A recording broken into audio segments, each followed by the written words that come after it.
अस्सलाम वालेकुम। Geometrical optics की क्लास हम शुरू कर रहे हैं। लेक्चर का नंबर है 10.1 और ये चैप्टर 10 है। रिड्यूस सिलेबस हमने फॉलो करना है और इसमें मेरे पास कोर्स आउटलाइन है उसमें हमने image formation by the convex lens, image formation by the concave lens और इसके बाद कंपाउंड माइक्रोस्कोप और उसकी मैग्नीफिकेशन का फार्मूला है, उसकी डेरिवेशन है, और एस्ट्रोनॉमिकल टेलीस्कोप है और उसकी मैग्नीफिकेशन का फार्मूला है। तो इस चैप्टर को स्टार्ट करने के लिए हम स्टार्ट करते हैं ज़रा अपनी फंडामेंटल डेफिनेशन से। हमें पता है कि लेंस क्या होता है। एक अगर हम स्फीयर लें,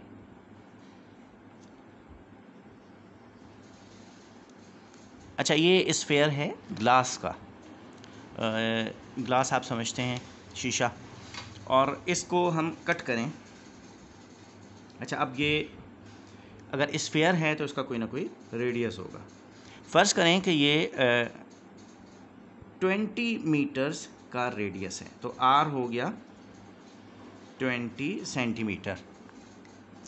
अच्छा अब हम क्या करते हैं कि एक सिजर्स लेके ये और इसे कट कर देते हैं, ठीक है ये। अच्छा यहाँ से कट कर दें तो हमारे पास ये जो पीस है ये वाला, इसे हम बाहर निकाल लेते हैं। ये बनेगा इस किस्म का कोई पीस, ठीक है। ये जो पीस बनेगा इससे कहते हैं कॉन्वेक्स, और ये लेंस है, इसके ऊपर कोई पॉलिश नहीं होती किसी भी तरफ और लाइट आराम से इसे क्रॉस कर सकती है। ये अपने एंड पॉइंट से थिन होता है और अपने सेंटर से थिक होता है, ठीक है। ये जो उभार होता है किसी चीज़ में या मोटाई होती है, इसे बल्ज कहते हैं। तो मैं ये कह सकता हूँ कि सेंट्रल पार्ट इसका बल्जिंग होता है और अपर पार्ट जो है इसका थिन होता है, ठीक है। ये हो गया convex lens.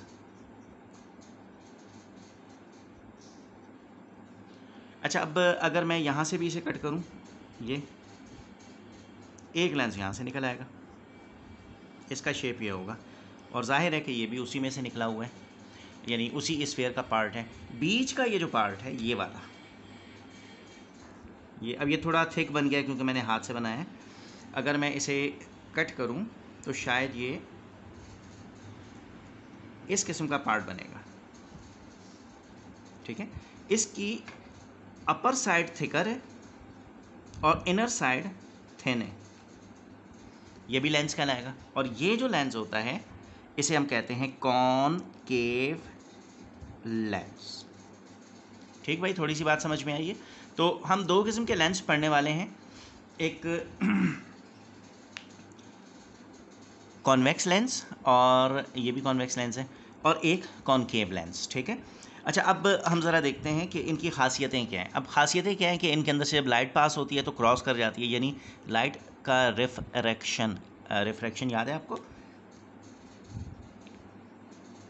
Refraction of light जब किसी मीडियम को क्रॉस कर जाती है तो फिर उसे रिफ्रैक्शन कहते हैं ना। तो हम इस मीडियम में से क्रॉस करती है जो लाइट, उसकी खासियत पढ़ेंगे कि जब कॉन्वेक्स लेंस में से पास होती है तो क्या होता है, और जब लाइट कॉनकेव लेंस में से पास होती है तो उसके साथ क्या होता है।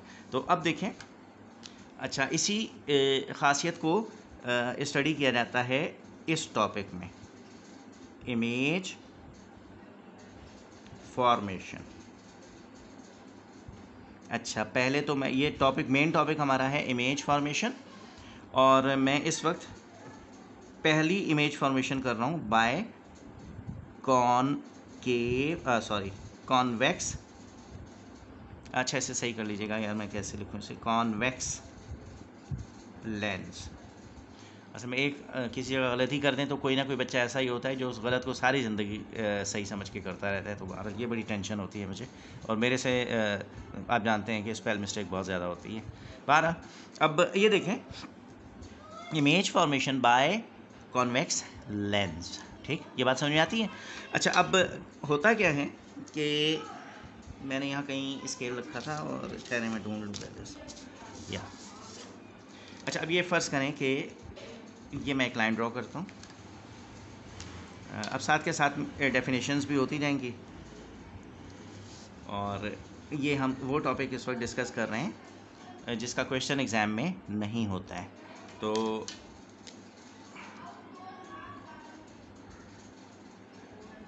अच्छा, ये लेंस है कौन सा वाला, कॉन्वेक्स। और इस कॉन्वेक्स का ये जो सेंटर पॉइंट है इसे ओ से जाहिर करते हैं और इसे कहते हैं ऑप्टिकल सेंटर। ठीक है, ये ऑप्टिकल सेंटर कहलाता है किसी लेंस का, जो उसके टॉप टू बॉटम जो लाइन ड्रॉ हो रही होती है, एक इमेजिनरी लाइन है, उसके सेंटर पॉइंट होता है। इसमें से ये जो लाइन क्रॉस की है हमने, ये कोई लाइन होती नहीं है लेंस में। लेंस मैंने आपको दिखाया था लैब में, अक्सर हमने देखा है, इमेज फॉर्मेशन भी हमने उससे की है। तो ये जो लाइन होती है ये कोई लाइन नहीं होती, इमेजिनरी लाइन होती है, फर्जी लाइन होती है। इसे कहते हैं प्रिंसिपल एक्सिस। प्रिंसिपल एक्सिस, जैसे X axis, Y axis, Z axis होता है, वैसे ये भी एक एक्सिस होता है। खासियत इसकी ये है कि ये ऑप्टिकल सेंटर से पास होता है। अच्छा, अब मैंने ये जो लेंस काटा है, ये कहाँ से काटा है, इस वाले स्फीयर से। इस स्फीयर का रेडियस कितना था, 20 सेंटीमीटर। अच्छा, इस 20 सेंटीमीटर का हाफ कर दें। ठीक है, 20 सेंटीमीटर का हाफ करेंगे तो निकल आएगा focal length r divided by 2, that is 20 divided by 2, यानी कि 10 सेंटीमीटर। यानी 10 सेंटीमीटर का इसका फोकस होगा। स्केल रख के 10 सेंटीमीटर पे हम एक पॉइंट लगाएंगे, ये हो गया f। ये क्या रहेगा, यानी ऑप्टिकल सेंटर से लेके 10 सेंटीमीटर के फासले पे हम एक पॉइंट लगाएंगे, इसे f से जाहिर करते हैं और इसे कहते हैं फोकस पॉइंट। जितना डिस्टेंस ये है उतने ही डिस्टेंस पर यहाँ, यानी 10 सेंटीमीटर का इधर तो 10 सेंटीमीटर का इधर। क्यों 10 सेंटीमीटर मैंने लगाया है, क्योंकि जिस स्फीयर में से मैंने इस लेंस को काटा है उसका रेडियस 20 सेंटीमीटर था। ठीक है, और रेडियस का हाफ फोकल लेंथ होता है। अच्छा, अब ये फोकल लेंथ है। अगर मैं 10 सेंटीमीटर और इधर आ जाऊँ तो ये वाला पॉइंट कहलाता है सेंटर। इतना ही 10 सेंटीमीटर इधर भी जाऊँगा तो ये आएगा सेंटर। ठीक है। अच्छा, अब कॉन्वेक्स लेंस में से प्रिंसिपल एक्सिस हमने ड्रॉ कर दिया है, ऑप्टिकल सेंटर पता चल गया हमें। इस ऑप्टिकल सेंटर से रेडियस का हाफ पर एक पॉइंट होता है, फोकस पॉइंट कहते हैं, और इतने ही डिस्टेंस पर और आगे जाएँ तो सेंटर पॉइंट आ जाता है। ठीक है, तो ये खासियतें, ये पॉइंट्स हैं जो कि किसी भी ज्योमेट्रिकल ऑप्टिक्स की ड्राइंग में अहम कैरेक्टर प्ले करते हैं। अच्छा, अब मैं बना रहा हूँ इमेज फॉर्मेशन। इमेज फॉर्मेशन का मतलब होता है, हम स्टडी करते हैं कि इस वाले लेंस में से लाइट कैसे गुजरेगी, इसकी खासियत क्या है कि लाइट को कैसे गुजारे। तो ये पहली रे मैं ड्रॉ करता हूँ। इस रे का नाम नॉर्मली बुक्स में रे 1 लिखा जाता है, रे 1। अच्छा, रे 1 का मतलब ये नहीं है कि रे 1 इसी को कहते हैं, बस ये खासियत है, ये वाली रे है। ये आ कहाँ से रही है, अब मैं कैसे बताऊँ कि ये रे कैसे आ रही है। तो हम इस जो प्रिंसिपल एक्सिस है ना, इसके रेफरेंस से इसका तारुफ करवाते हैं। तो ये जो रे ऑफ लाइट है, ये अगर आपके पास लेज़र हो, आप लेज़र लाइट यहाँ रखें, इसकी जो लाइट होगी यहाँ जाएगी और इस लेंस से टकराएगी। अब लेंस तक तो ये पहुँच गई है क्या, ये वो रे ऑफ लाइट है जो प्रिंसिपल एक्सिस के पैरेलल आ रही है। कहाँ तक आ रही है, ये ऑप्टिकल सेंटर तक आ रही है। ऑप्टिकल सेंटर पर जब ये पहुँचेगी तो लेंस क्या करेगा, इसे सीधा नहीं जाने देगा, बल्कि इसे यूँ नीचे पलटा देगा। ये इसने इसके रास्ते को तब्दील कर दिया है। ठीक है, तो रे 1 यानी वो रे जो पैरेलल टू प्रिंसिपल एक्सिस आए, कॉन्वेक्स लेंस उसे कहाँ से गुजारता है, फोकल लेंस, फोकस पॉइंट से गुजारता है, फोकस पॉइंट से। ठीक है। अच्छा, ये तो रे 1 हो गई। अच्छा, अब रे 2 देखते हैं। ये मैंने प्रिंसिपल एक्सिस ड्रॉ कर दिया। अच्छा, अब फिलहाल मैं क्योंकि इमेज फॉर्मेशन किसी ऑब्जेक्ट की नहीं कर रहा हूँ, सिर्फ रे डायग्राम समझा रहा हूँ, तो मैंने इस पर FCO वगैरह नहीं लिखे हैं, आप चाहें तो लिख दीजिए। अच्छा, ये इसी की सीध में फ़र्ज़ करो ये वही वाला लेंस है, ये F आ गया, ये भी F आ गया। अब फ़र्ज़ करो, अच्छा वो तो रे 1 है ना, वो जो ऊपर है ये वाली, ये लेज़र लाइट आपके पास है। अब आप खेल रहे हैं लेज़र लाइट से, कभी आप लेज़र लाइट यूँ कर देते हैं, कभी यूँ कर देते हैं, नीचे घुमा देते हैं, कभी ऊपर घुमा देते हैं, आपकी चॉइस है ना। अच्छा, अब लेज़र लाइट आपने यहाँ रख दी ऐसे, इसमें से लाइट जो अब आ रही है वो आ रही है इधर से। क्या कहेंगे अब आपकी, ये लाइट कहाँ से आ रही है, ये लाइट आ रही है प्रिंसिपल फोकस पर से होकर कहाँ आ रही है, लेंस पर आ रही है, कॉन्वेक्स लेंस पे। तो जो रे ऑफ लाइट प्रिंसिपल फोकस पर से आती है, लेंस उसे पैरेलल टू प्रिंसिपल एक्सिस मोड़ देता है। उस वाली लाइट को कहाँ मोड़ा था इसने, फोकस पर। इस वाली लाइट को कहाँ मोड़ा है, पैरेलल टू प्रिंसिपल एक्सिस। ये हो गई रे 2। अच्छा, अब बनाते हैं हम रे 3। अच्छा, ठीक बाहर इस वक्त बच्चे खेल रहे हैं और पकड़म पकड़ाई खेल रहे हैं या चोर सिपाही खेल रहे हैं, और उसकी आवाज़ें यकीनन आ रही होंगी हल्की हल्की सी। तो बहरहाल उससे डिस्टर्ब नहीं होना चाहिए। आज मैं क्योंकि बहुत अर्ली ये वीडियो बना रहा हूँ, तो इस वक्त ज़ाहिर है बच्चे बाहर खेल रहे हैं। आज कोई 7-8 बज रहे हैं इस वक्त। तो नॉर्मली मैं जो वीडियोज़ आपके लिए बनाता हूँ रात को 1-2 बजे बनाता हूँ, उस वक्त बिल्कुल खामोशी होती है। बहरहाल मेरे ख्याल में इतना शोर नहीं होगा, डिस्टर्बेंस नहीं हो रही होगी। और हमारे बच्चे जो QBH के हैं वो ज़ाहिर है शोर शराबे में पढ़ने के आदी हैं, तो खामोशी में उन्हें थोड़ी मुश्किल होती होगी।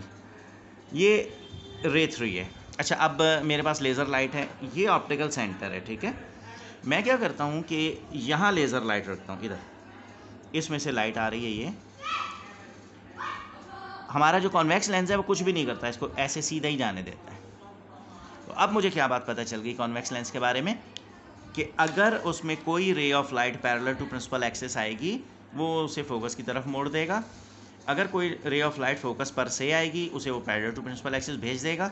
और अगर कोई ray of light optical centre से आएगी तो उसे स्ट्रेट जाने देगा, और इन एंगल्स में कोई फ़र्क नहीं होगा। ये अल्फ़ा होगा तो ये भी अल्फ़ा होगा, ये 30 डिग्री होगा तो ये भी 30 डिग्री होगा, ये 40 डिग्री होगा तो ये भी 40 डिग्री ही होगा। क्लियर? अच्छा, ये तो हो गई इमेज फॉर्मेशन की प्रैक्टिस। 3 रेज डिस्कस की जाती हैं इमेज फॉर्मेशन के लिए, और अब इनसे हम बताते हैं कि फ़ायदा क्या होता है। ये देखें। अच्छा, अब मार्कर से जब आप किसी पेज पे लिख रहे होते हैं तो देखें दूसरी तरफ बड़ा उसका कुछ ना कुछ हिस्सा आ रहा होता है देखने में। बहरहाल मैं क्योंकि रफ डायग्राम ड्रॉ करनी है मैं करता हूँ। अब इमेज फॉर्मेशन होती कैसे? लेंस से, ठीक है। ये एक फ़र्ज़ करें कि ये लेंस है, नज़र आएगा मेरे ख्याल में। अच्छा, बाकी का काम मैं दूसरे पेज पे कर लूँगा, बस इमेज बनाना मैं यहाँ सिखा दूँ आपको, ठीक है। अच्छा, ये कॉन्वेक्स लेंस है, इसके सामने अगर कोई ऑब्जेक्ट रखा जाए, अगर कोई ऑब्जेक्ट इसके सामने आप रखें तो उसका इमेज कैसे बनेगा, ये मैं आपको दिखाने वाला हूँ। तो ये इसका ऑप्टिकल सेंटर, ये इसका फोकस, ये इतना ही फासले पे एक फोकस ये आ गया। जितना ये डिस्टेंस है उतनी ही डिस्टेंस पे और आगे ना, तो यहाँ आएगा सेंटर, यहाँ आएगा सेंटर। नॉर्मली बुक्स में क्या किया जाता है, ये F है तो इसे कहते हैं 2F, यानी दूसरा फोकस। इस 2F का मतलब ये नहीं होता कि 2 को F से मल्टीप्लाई करें, इसका मतलब है दूसरा फोकस। और ये एक सेंटर है तो ये दूसरा सेंटर, ठीक है।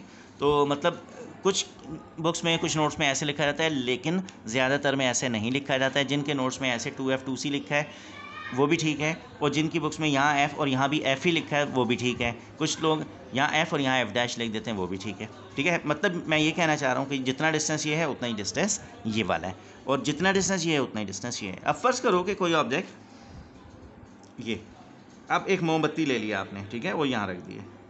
ये मोमबत्ती का हेड, ठीक है, कैंडल का हेड, और ये कैंडल का फुट, बॉटम हो गया इसका। अच्छा, जब इमेज फॉर्मेशन करते हैं तो अच्छा, मैंने बहुत ही ज़्यादा करीब रख दी, अब ये थोड़ी मुश्किल हो जाएगी मुझे। चलें, अब एक तो बनाए ना पहले। अब इसके हेड से एक रे ऑफ लाइट आएगी सीधी प्रिंसिपल टू फोकस एक्सिस, ये प्रिंसिपल एक्सिस के पैरेलल। अच्छा, ये कहाँ से आ रही?